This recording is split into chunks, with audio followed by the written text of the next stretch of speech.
Dr. Tan Sin Giao Kepung. Lain kali yang berhormat. Siapa dia? Tan Sri Yang Ketua, soalan kedua.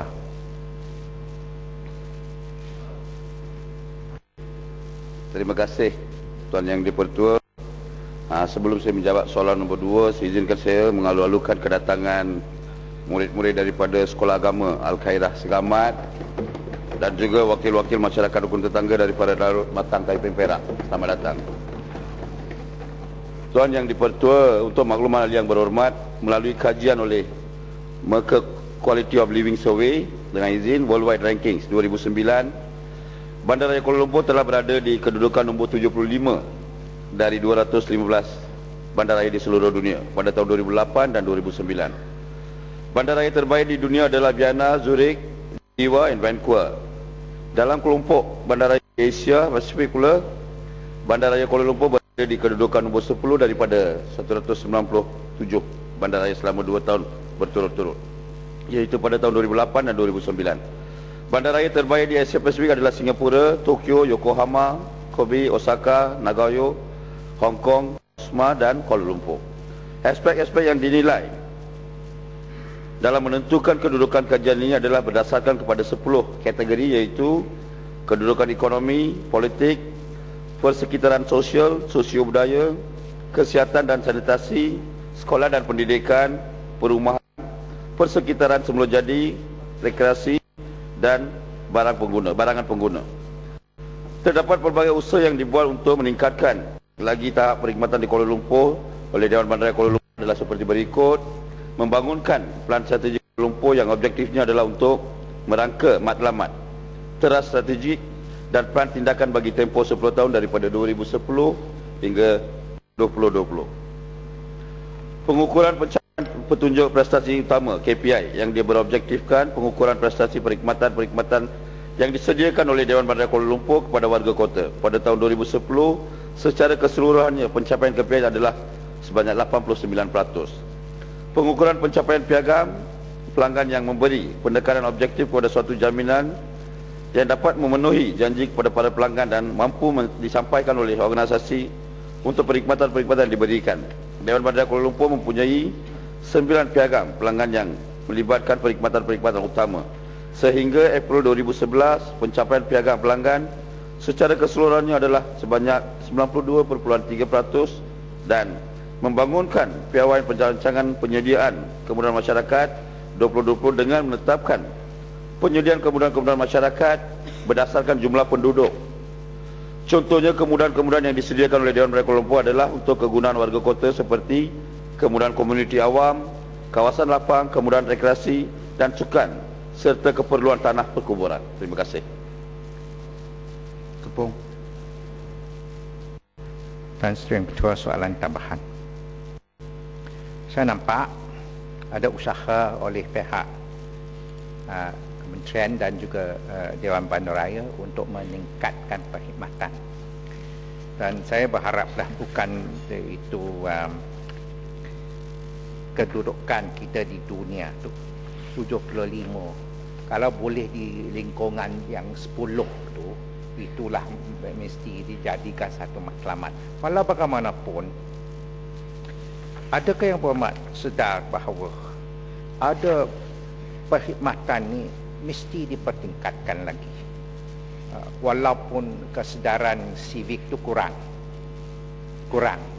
dan bukan semua itu kesalahan di BKL, tapi kita nampak di merata-rata tempat, adakah yang berhormat sedar tikus sebesar ni, tikus yang besar ya dan itu kucing bertakut padanya ya,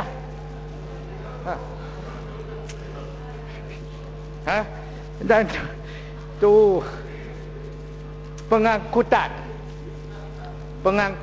kesesakan bangunan yang bercerar langit kita akan adakan di kawasan itu Stadium Merdeka tu akan satu lagi 100 tingkat lagi, tapi kesesakan lalu lintas dan kekurangan tempat untuk letakkan itu masalah. perkhidmatan mesti dipertingkatkan, dan dengan inilah saya nampak pihak kerajaan hendak melaksanakan MRT. Mungkin ini akan melegakan sedikit, tapi walau bagaimanapun yang ada sekarang tu mesti dipertingkatkan. Ini termasuk banjir kilat, penyelenggaraan jalan yang kurang, terutamanya di Golden Triangle Tan Sri, the Golden Triangle, di mana letak itu kedutaan pelbagai negara. Tapi penyelenggaraan jalan dan longkang dahsyat kata. Golden Triangle. Tapi perkhidmatan tak begitu golden. Tak begitu golden. Dan ada banyak lagi, kerana itu soalan tambahan saja, termasuk e-services. Dan dengan email kita tu, kalau kita hantar email misalnya jpp@dbkl.gov.my, memang ditendang balik. Memang ditendang balik. Itu email tendang. Dan bolehkah Yang Berhormat terangkan bagaimana kita boleh mempertingkatkan perkhidmatan di pelbagai segi, bukan saja sekadar kedudukan di dunia.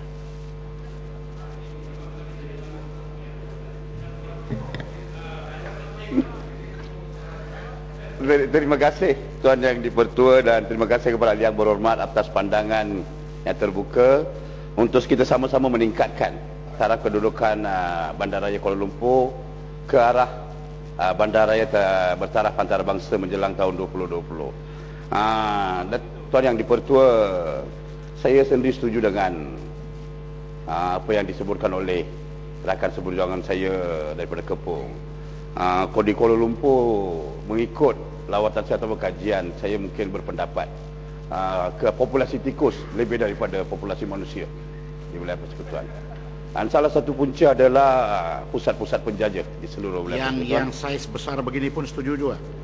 Mungkin ada, bila saya melawat baru-baru ni di kawasan Masjid India, mungkin lebih besar daripada kucing, sehingga kucing pun takut.